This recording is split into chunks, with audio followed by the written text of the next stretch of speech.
Hi, it's Cheri with my girlfriend's quilt shop, and we're back today to go over Serger Crochet. Such a cool technique to add a little bit of ruffle with your thread. And it's fun to get that serger out and play with some of those decorative threads and see exactly what your machine can do. Today we're going to be using some Decorative Madura thread that is a 12-weight thread. I put a different color in our upper and our lower looper so we can take a look at what the machine is doing. We also are going to be using our clear foot. And this is our regular foot, and this is our clear foot. We're going to go around our project once with the blade up and using the edge of the blade to trim off our fabric. But when we come back, we're going to be doing a little bit of air threading. And when you do that, you want your needle to go into the edge of the threads. So we will use the guides on our foot. And right here, we will be using this one. And the clear foot makes it a little bit easier to see exactly how your fabric is lining up. So I highly suggest a clear foot for this project. We are going to be serging around 2 pieces of flannel that are wrong sides together. If you're using just plain cotton, we suggest that you use either some Kimberbell fusible backing or some SF101 to help stabilize your fabric. To start Serger Crochet, you can either thread for a 4-thread overlock or for a 3-thread overlock. I'm going to go with a 3-thread wide overlock because I think it helps me just a little bit better. We're going to do this project 2 ways. We're going to show you how to do it on a flat piece, and we're going to show you how to do it in a circle. Let's go over to the machine and look at the flat piece.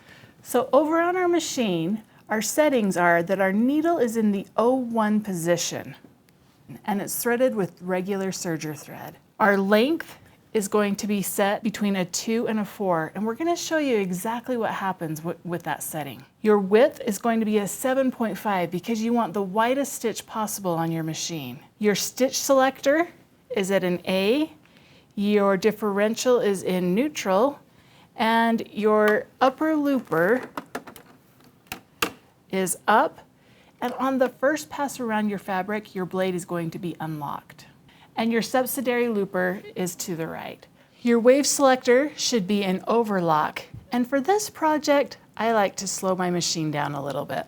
Let's close it up and start serging. So to start with, we're going to start with our length on a 4, but we're going to look at some of this and see exactly what it can do to our project.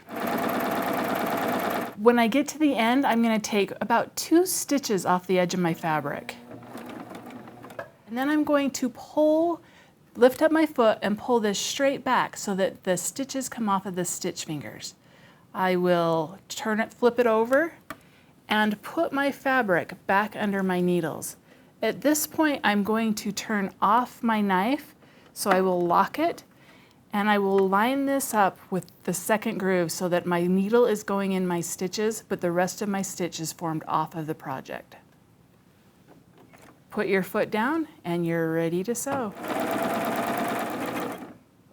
Once again, when I get to the end, take 2 stitches off, lift up your foot, pull straight back, flip, line it up under your foot. So this time we're going to change our length and we're going to make it, let's go down to a 2, and it's going to give it just a little bit of ruffle. And then let's drop it down for a 1 for even more ruffle. As this goes through, make sure that you keep your ruffles down flat as it goes through under your foot. Look how cute that turned out.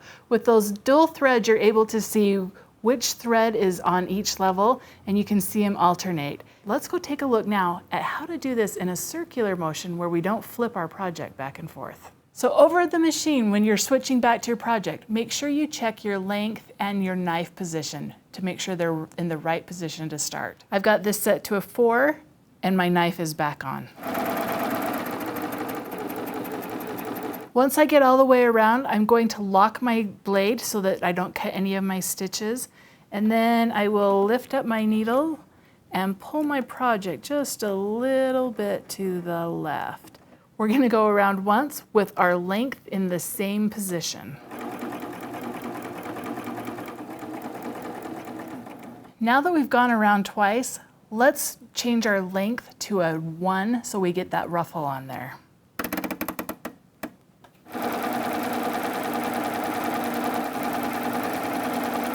Here's your project, and your serger crochet is all done. All you need to do is add a little bit of Fray Check, add it to this, and then let it dry before you snip it so that your threads stay together. We hope you have fun adding some serger crochet to your next project.